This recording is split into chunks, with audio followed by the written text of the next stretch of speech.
What's good, COD fans? It's time to tier list the teams as we head into the Esports World Cup, which is this week on Thursday, July 24th is when it starts, 8 a.m. Eastern on Thursday. It's going to be early, but we're going to have fun talking about the teams right now in this video. Let me just say, this is going to be insane because not only do we have almost a month break from Champs, obviously, into EWC, so who knows what's going to happen with teams. We saw what happened at Champs, right, when we had a month break after Major 4, so it seems like anything's possible. We also have 16 teams, technically 5, actually, Challengers teams, because the Ravens are not going to be here. This is going to be difficult. This is going to be crazy, but we're going to have fun with it, and if you disagree, you disagree. If you agree with me, let's fucking go, and let's have ourselves a good time here. And yeah, I mean, let's just kind of like get it kicked off here with, we'll start off with some of the favorites. Obviously, Optic Gaming is going to be one of the favorites. They just won Champs in one of the most dominant Champs runs I think we've seen, only dropping 3 maps, all 3 in the grand finals. They're without a doubt going to be one of the favorites coming into this event, right? I don't think there's really much that needs to be said. And right there with them, I'm going to put the team that got second, the Vancouver Surge. Finally got a map in the grand final. It's made 3 grand finals this season.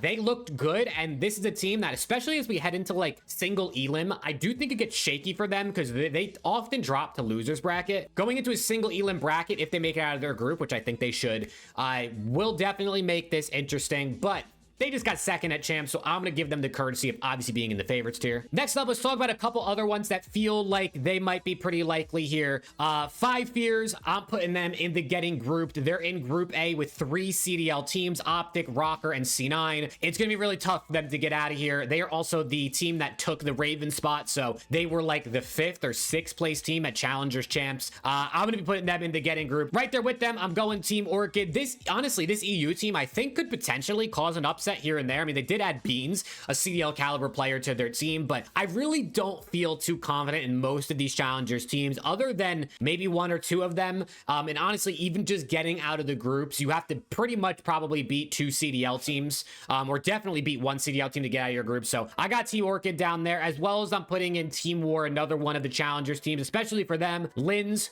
who was on their team, is not attending due to personal reasons, so I hope he's doing well and he ends up being all good. Bink, their coach, is subbing in, and then they also obviously lost Diamond Con because he went to the Gentlemates, so they had a couple roster changes heading into this event. I just don't see them getting here, especially with a new team. And then also, I'm going to put P7 Esports. This is the Omit Brooklyn roster. I mean, I love Omit Brooklyn. You guys know I'm a part of Omit as a content creator, but I just think, given the fact that they're in a group with not only the other Omit team that just swept them in Challengers Grand Finals, but Atlanta FaZe and the Miami Heretics, it's gonna be tough. It's gonna be really, really tough for them. They have probably the hardest group they could have pulled for themselves. Now to talk about Team Falcons. I mean, ultimately, right, there should be 8 teams in the getting grouped tier, right? Because 8 teams are going to get grouped. We're going to go out in their groups if you don't know what that means. And Team Falcons are probably going to get grouped, but we're not going to put 8 teams in here because that's just too boring, too straightforward. I'm going to put them in the mid tier. I do think bringing in Tej for Priesta was a positive move, right? I do think that makes them slightly better. Exton moving to the Flex, I don't know how that's going to go. That's going to be pretty interesting to see how he does, but ultimately, this Falcons team, I don't think they're a sleeper. I don't think they're really going to contend for any of the tiers above this, so we're going to throw them in the mid tier. And then right behind them, I'm going to put Omit GG, the team that won Challengers Champs. I actually think this Omit team has a real chance to cause some upset. I want to put them in the sleepers tier, but obviously being unbiased and using my brain, like I said for P7, aka Omit Brooklyn, they got to get past Miami Heretics or Team Heretics and Atlanta FaZe Clan. Beating those 2 teams, especially CDL teams of that caliber, to get past and out of that group would be really, really difficult. So unbiasedly, as much as I want to put Omit in the sleepers tier, I'm going to put him in the mid tier because it's going to be really tough to get through that. G2, aka Minnesota Rocker, they're another team that I could see getting a group, but I'm going to put them in the mid tier because they do have a chance of getting out of their group. Like I said earlier, they got to play against Optic, they got to play against Cloud9 and 5 Fears. It's between them and C9 most likely for that second spot in the group, and depending on how they use the break this past 3, well, especially for them, they didn't even make Champs, so they've had like 2 months since they last played, especially considering how they might have used this break, this really long break. Maybe they come out and they show us something that we're not expecting, but I'm gonna be slotting them in the mid tier. And the team in the other team in their group, who I actually think is probably gonna make it out over them, I'm going C9 and I'm putting them in the sleepers tier. I do actually think this team, with how good Kremp has been, with how, pretty inconsistent, but we know what Sib's capable of. And then they also just brought in Gwyn, and I also do think, and this could be me maybe reading into it a little too too much, but coaches being allowed to talk during the game, I think Accuracy, who's obviously their coach if you didn't know, could really bring some value to this team here and sort of help them a lot in game. And I don't know why, bro. I just got a feeling C9 is going to be better than we're expecting and is going to come out with this break and show us something. So I think the Gwyn move was a great move for them. And I also think having their coach Accuracy being able to be on stage and talk to them mid-game is going to be pretty interesting. But ultimately, at the most, they're sleepers, right? If anything, they probably should be in mid-tier, but I'm gonna put them in sleepers. Next up, we got the Gentlemates. I mean, kind of the same thing I said for Falcons. You could put them in either of these two bottom tiers. I don't really know. I mean, Diamond Con for Fellow is probably a plus move. Maybe like I said for Falcons, I should put them in the mid-tier. Like I said, Teej for Priest is a good move. Diamond Con for Fellow is probably a good move here. I still don't think they're gonna do literally anything, most likely, at this event.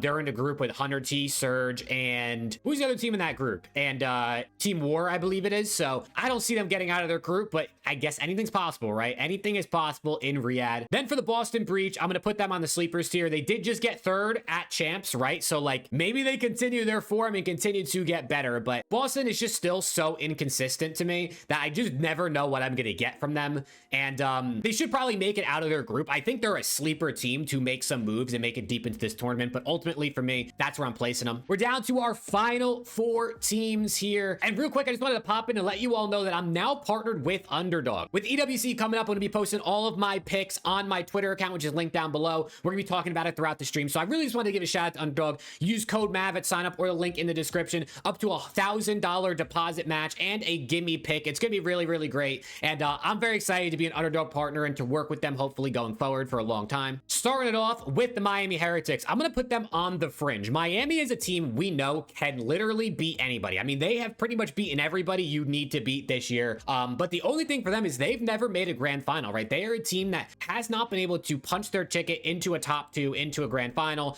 They've gotten a 3rd, they've gotten a 4th, right? They are close. They are literally the epitome of on the fringe, if you ask me, of being so close to being a contender or being a favorite for the event. I gotta put them on the fringe, man. They're just so close. Yet so far it feels like, but single elim, maybe they can cause some best of 5 upsets here. But like I said for Surge, I wonder if not having that lower bracket to bounce back is going to affect them. For Movistar, Koi, KOI, however you're supposed to pronounce it, the Toronto Ultra, they're going to go in the sleepers tier for me. I can't really put them on the fringe because I just feel like they have just underperformed at almost every single tournament and just have not made it as far as everyone thought they were going to. They drop Beans, they bring in Abe, they move CleanX to the flex. I don't know what to expect, honestly, from Abe, his first time playing in a pro event. And then obviously, CleanX on a flex. Same thing I said for Xnet on a flex. It's going to be interesting to see how that goes. But for me, they're just one of those teams that like maybe Abe comes in and is just godlike and they end up being really, really good. But that's a sleeper team, right? You're kind of sleeping on them because it's like, I don't expect a ton, but maybe they come and they wake us up. But now we're down to our last 2 teams. And these 2 teams feel really difficult to rate, right? Hunter T, FaZe Clan. Obviously 2 teams that have won 2 events this season, but both flopped out at champs. Hunter T got 8th, FaZe got 6th. Both of these teams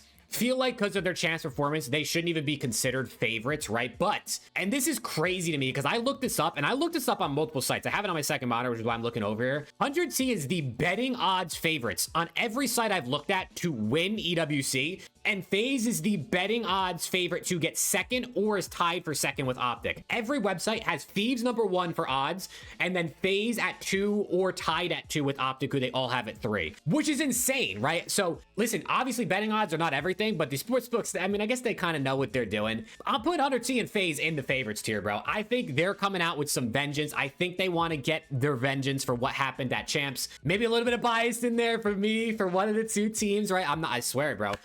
No, there's definitely probably a little bit of bias in there because I do have that blind fan faith that they're gonna like bounce back. You know what I mean? Like obviously there's that optimism as a fan of Thieves that I think they're gonna bounce back. This is gonna be interesting, bro. This is gonna be interesting to see kind of what happens with these 2 teams specifically, because maybe they should be like on the fringe teams, but we know they're capable of winning. I mean, we've seen it. multiple times this year from both of them. So I think this is kind of the tier list, bro. I think this is sort of the list of like, sure, you can move a couple things around, but trying to rank challengers teams, trying to rank teams we haven't seen play in 2 months, trying to rank teams we've seen win events and then get dead last at the last event at champs. This is really, really difficult, but this is kind of what I'm thinking. Genuinely, if any of those top 4 won the event, I would not be surprised. Even if Miami won, I don't know that I'd necessarily be surprised. You guys let me know, who do you think's facing off in the grand finals at EWC? And if you enjoyed the video, make sure to drop a like, sub to the channel for more content. I'll see you all at the watch party this week for EWC, and I hope you all have a good one, man. Peace out.